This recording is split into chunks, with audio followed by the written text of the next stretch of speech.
សូមស្វាគមន៍មកកាន់ channel Dyroth Cooking ថ្ងៃនេះ channel យើងខ្ញុំនឹងបង្ហាញលោកអ្នកពីមុខម្ហូបសម្លចាប់ឆាយ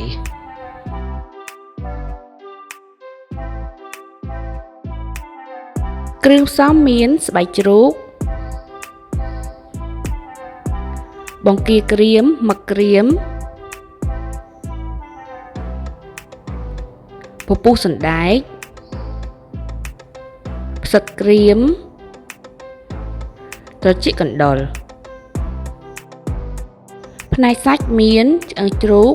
សាច់ជ្រូក3ជាន់ផ្នែកបន្លែមានចេកថាវការ៉ុតស្ពៃក្តោបនិងកាណាគ្រឿងផ្សំបន្ទាប់មាន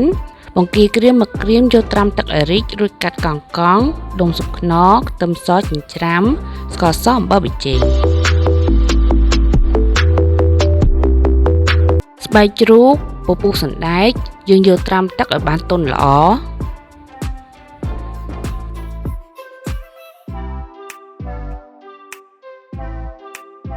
ត្រចៀកកណ្ដុរនិងផ្សិតក្រៀមត្រាំទឹកឲ្យរីកបន្ទាប់មកយើងយកលាងទឹកឲ្យស្អាតនិងកាត់ជាដុំតូចៗល្មមឆៃថាវការ៉ុតកាត់ជាដុំស្ពៃក្តោបនិងកាណាដំបូងដាក់ឆ្នាំងឲ្យក្តៅបន្ទាប់មកចាក់ប្រេងឆាចូលបន្ទាប់មកដាក់ខ្ទឹមសចិញ្ច្រាំចូលបន្ទាប់មកយើងធ្វើការកូរត្រឡប់ខ្ទឹមសរបស់យើងរហូតទាល់តែក្រហមល្អរួចដួសទុកមួយឡែក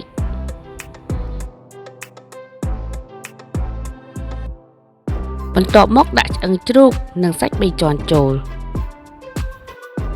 ដាក់ស្ករសអំបិលប៊ីចេងបន្ទាប់មកយើងធ្វើការកូរត្រឡប់សាច់និងគ្រឿងរបស់យើងឲ្យចូលជាតិគ្នាបន្តិចបន្ទាប់មកដាក់បង្គាក្រៀមនិងមឹកក្រៀមចូលបន្តមកទៀតដាក់ម្រេចចូល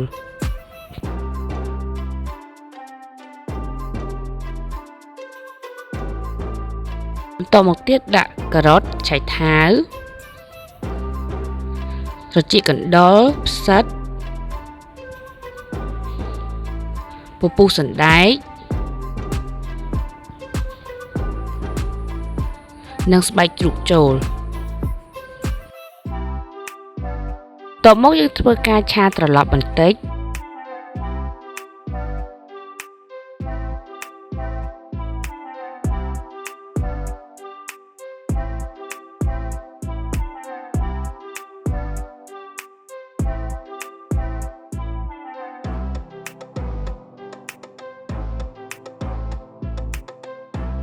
បន្ទាប់មកយើងថែមទឹកធម្មតារហូតទាល់តែពេញឆ្នាំងបន្តមកទៀតយើងថែមគ្រឿងបន្ថែមមានស្ករសអំបិលប៊ីចេង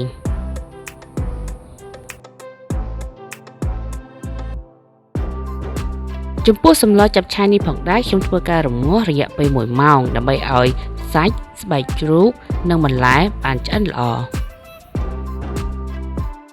បន្ទាប់មកយើងដាក់ស្ពៃក្តោបនិងខាត់ណាចូលយើងធ្វើការរំងាស់ស្ពៃក្តោបនិងខាត់ណារហូតដល់ផុយល្អជាការស្រេច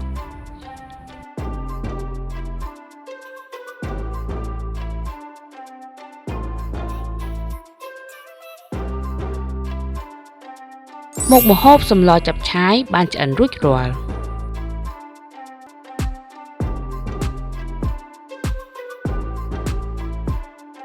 សូមចុច Subscribe និងសញ្ញារូបកណ្ដឹងដើម្បីទទួលបានវីដេអូថ្មីៗពី Channel យើងខ្ញុំ